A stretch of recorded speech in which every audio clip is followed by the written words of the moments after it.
นี่มันโหลทุกคนโอ้แม่นะนี่ทุกคนเอ้ยพี่มันเข้าไปไหนนี่ด้วยทุกคนนี่ใบไม้ยังมีไม้เริ่มเหยียบไปทุกคนหมูตัวนี้มีระดับหน่อยโลอยู่ทุกคนเลย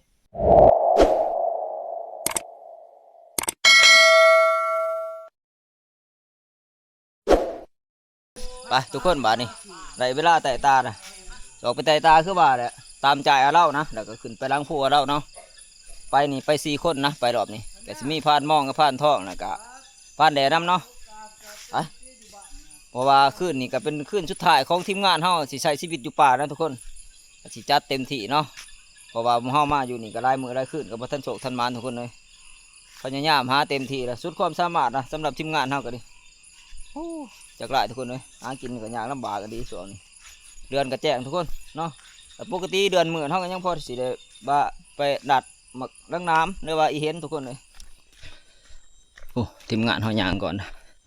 นี่แหละหมอสิมุ่งหน้าใส่ใจเราคือว่าเนาะเลาะขึ้นทึงทุกคนเลยเลาะไปเรื่อยๆนะแล้วก็นี่แหละสิเลาะไปทั้งอันนะทั้งผู้เหือบนะสิโค้งไปทั้งธรรมะยำห้ำเนาะอันบ่าบัวเมื่อยทุกคนเลยพอไปขึ้นนี่ก็ไปจนชุดโยนขึ้นนี่เนาะกับทีมงานก็ยังประมาณทุกคนเลยมึงคืนก่อนนี่มันนี่ลุยอีกลุยเต็มทีแต่ว่าขึ้นนี่ก็เรือนแจ้งคือเขาทุกคนช่วงนี้เรือนแจ้งเนาะเรือนพอท่านตกง่ายทุกคนเลยคือว่าเรือนแจ้งนี่ใช้เวลาหลายชั่วโมงนะสำหรับช่วงนี้เนาะเพื่อสิตกนี่ก็นั่นแหละจะดึกจนดื่นตี 1 ตี 2ทุกคนเลยเอากระแทบบ่าออกแต่ตากับบุคอยได้พอยังนะเพราะว่ามันเรือนแจ้งคือว่าเนาะเฮาก็มาหอดดังพูดนะทุกคนเนาะเพราะว่าผ้าพันมองกับทีมงานเฮานี่แหละกับพันแหล่แล้วก็พันทองเพิ่นมาปล่อยคลิปนะทุกคนแล้วก็หมู่เฮาก็สิเลาะไต่ตาเพิ่นแหละลงไปทั้งผู้เหือบนะทุกคนแล้วก็ไปเรื่อยๆเนาะขาดว่าชอดแจ้งเพิ่นแหละจักสิได้อวยกับทับนะแล้วก็มื้ออื่นเช้าหมู่เฮาก็สิเดินทางกลับบ้านเบิดสุขูสุคนนี่แหละเนาะแต่ว่าเว้าสัญญานี่เพิ่นไปก่อนนะคือเพิ่นไต่ตาเพิ่นแหละลงเมื่อนำทางทุกคนเพิ่นไต่ตาเมื่อทางดังผู้เนาะกับนายพันอันนั้นพันใหม่เฮาอีกผู้หนึ่งนะเพิ่นว่าพอกันเพิ่นแหละนำทางมื้ออื่นเพิ่นว่าสบายดีตอนเช้าอีกที่1 FC ตอนนี้เฮาก็อยู่หลังผู้อาเล่าอันนี้เนาะบัดสิไปไต่ตาขึ้นนี่กับทีมงานก็บ่ได้ไปนะเพราะว่าพาทีมงานขึ้นมาโพสต์คลิปเนาะว่าสิเป็นพานทองพานหมองและพานแดนะช็อตแจ้งกึกทุกคนเพื่อแล้วเวียกแล้วงานก็ดึกดื่นเที่ยงคืนเนาะนอนแค่2 ชั่วโมงนึงนะตอนนี้ก็กำลังสิ6 โมงเนาะ5 โมงกว่าๆทุกคนแต่ว่าหมู่เพิ่นหันออกไปแล้วนะหมู่เพิ่นดัดเสาลงไปทางนั้นเนาะเฮาก็สิลงทางนี้นะเฮาก็สิดัดเสามาเลยแล้วก็ถือเครื่องถือของมาเลยเนาะถือเครื่องของพันทองแท้นี่แหละทุกคนเป็นประเภทประเภทอีหยังนี่เนาะ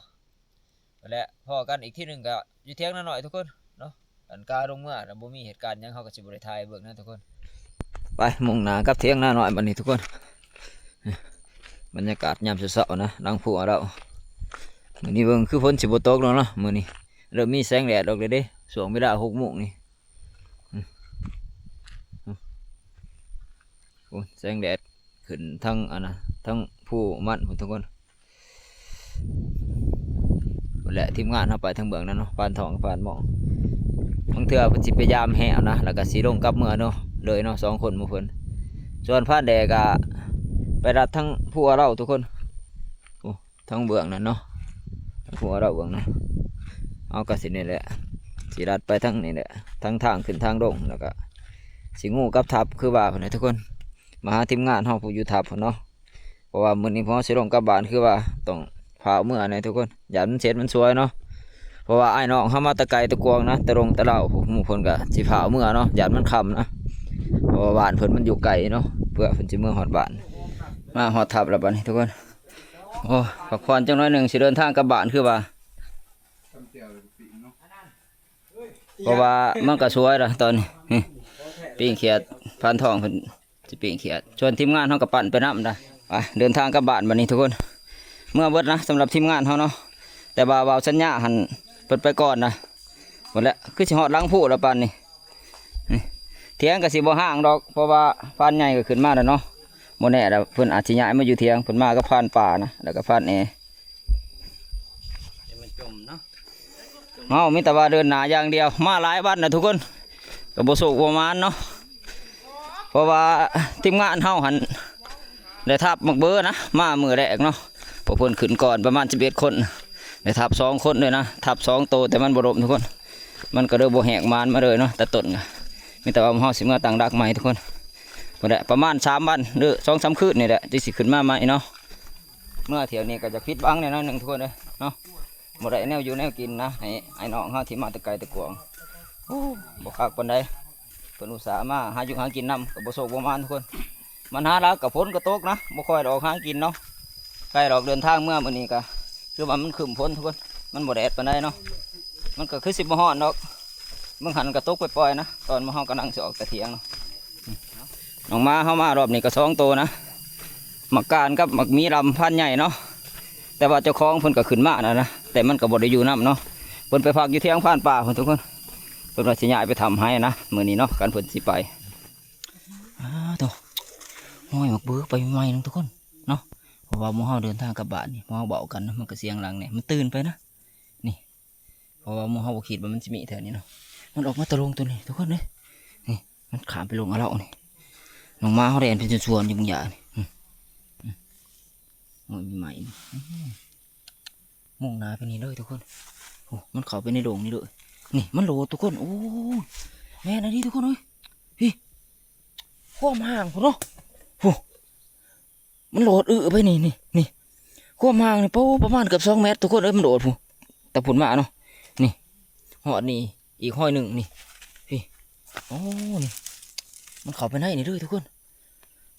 มันมาแต่ทางผู้ย่อนะจุดที่เราเคยไปไต่ตาทางเช่นนั้นเนาะแต่ว่าเขาไปไต่ตาแต่บ่พอมันนะส่วงนะแบบว่ามันจับบิดกันทุกคนโอ้โหยันกับไปในเรื่อยทุกคนพี่มันยันกับไปในเรื่อยพี่โอ้ยมีไม้หนึ่งนี่อ้าวทุกไม้นี่ไม้ยังมีไม้เริ่มเหยียบไปทุกคนนี่ห้อยใบไม้ขาทุกคนเลยไม่ไม้นึงเลย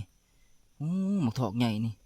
งูตัวนี้มีระดับ100 โลอยู่ทุกคนเลยโอ้มุ่งหน้าของคนเด้อเอาเที่ยวนาคนใดเนาะ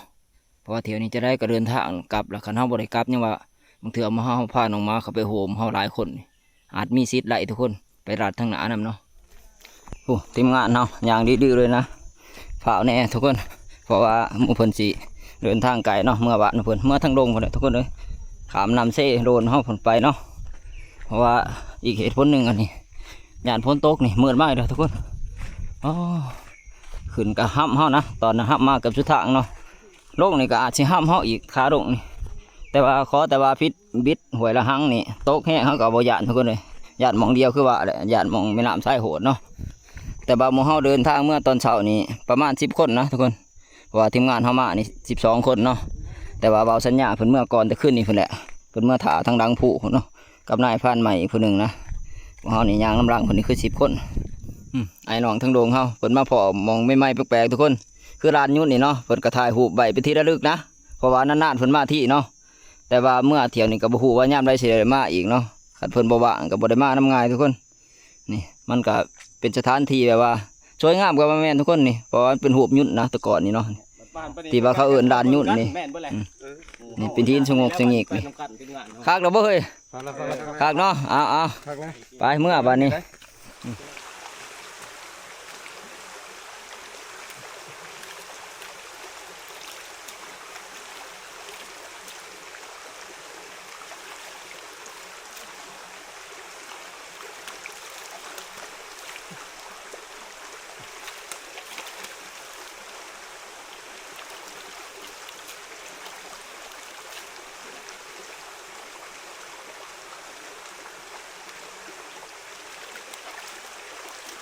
กำลังหอดห้องพังน้ำทุกคน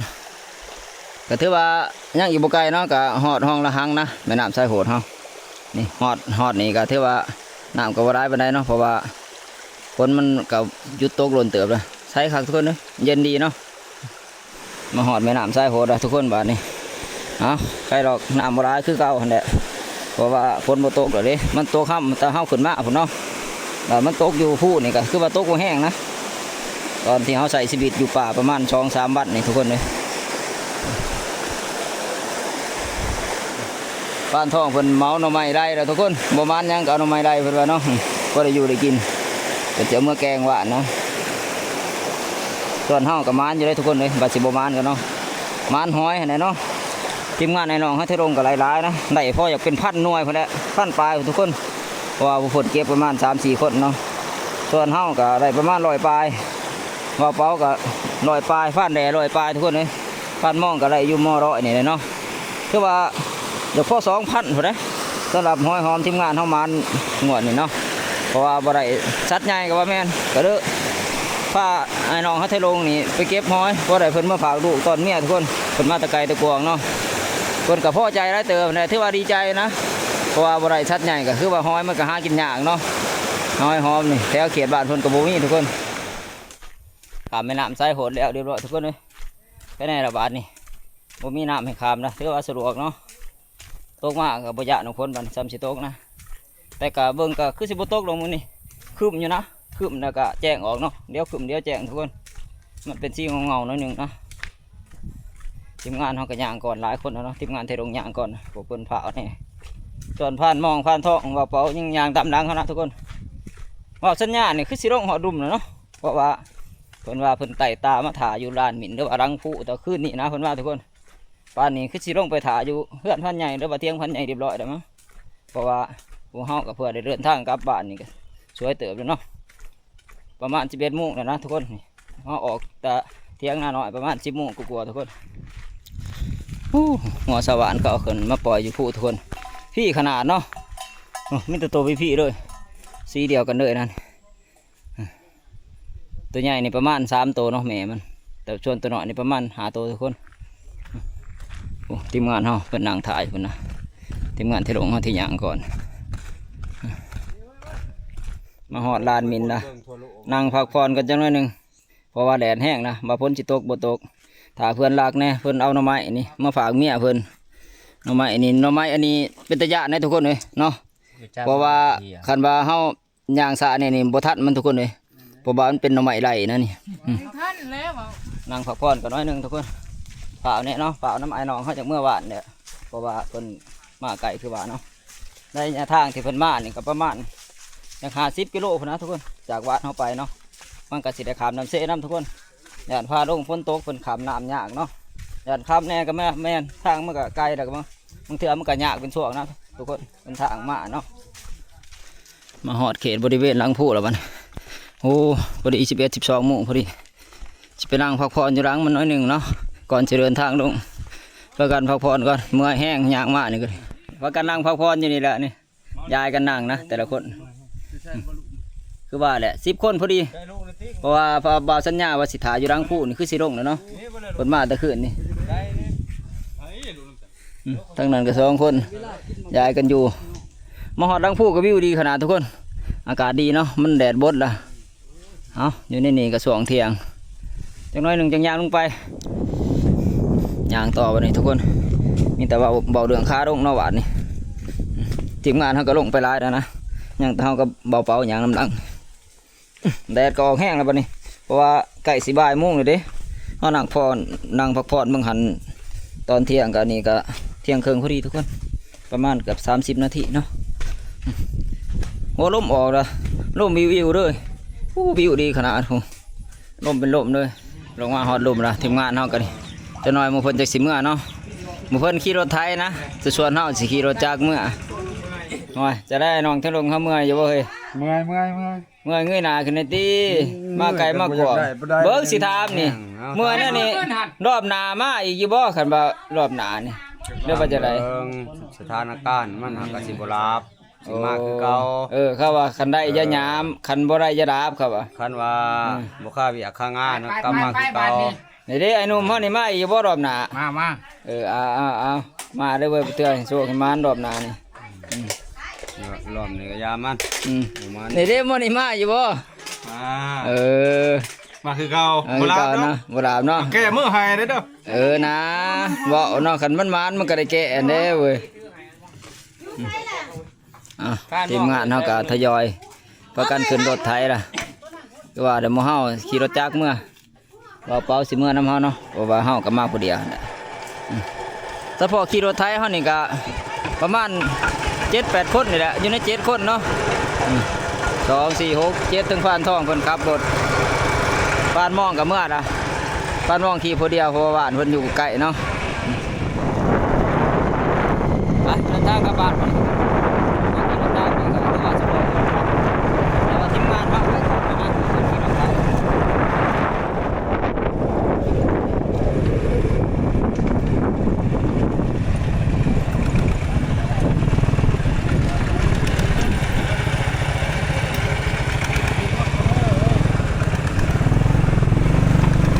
โอ้ยจะไล่ฮ้อนบ่ขี่รถไถฮะโอ้ผ่านท้องนี่บ่ยอมทันทีให้แซงได้ผ่านท้องหมอเพื่อนลาข้างเดียมโหดนี่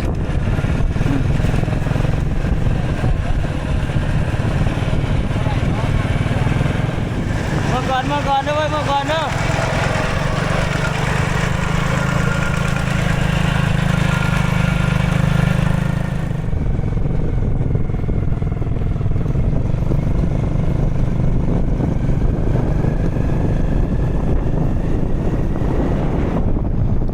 เอาก็เดินทางมาหอดเทือนพันทองเรียบร้อยเลยทุกคนแต่ว่าหมู่เพิ่นบ่ทันได้มาหอดเนาะเพราะว่าหมู่เพิ่นขี่รถไถมานะทีมงานเฮาที่เหลือกับพันทองเนาะโอ้หาอยู่หากินก็ลำบากทุกคนเลยงวดนี้เนาะคือเห็นนั่นแหละไปก็ดิพอได้กินตะนุกตะหนูแต่ว่าสัตว์ใหญ่กับหมูกับทีมงานเฮาก็ทับ2 โตนะก็ถือว่าได้ทับถือเบิดท้องเนาะแต่ว่ามันบ่รบทุกคนหมู่เพิ่นก็ออกไปนำนะมื้อนะแต่ว่าฝนมันตกเนาะก็นำพอดนำห้อยมันบ่เห็นทุกคนมันก็ดึกไปซื่อๆเนาะก็ถือว่าบ่มานทุกคนเลยไปรอบนี้ก็ดิพุ่นแหละเอาว่า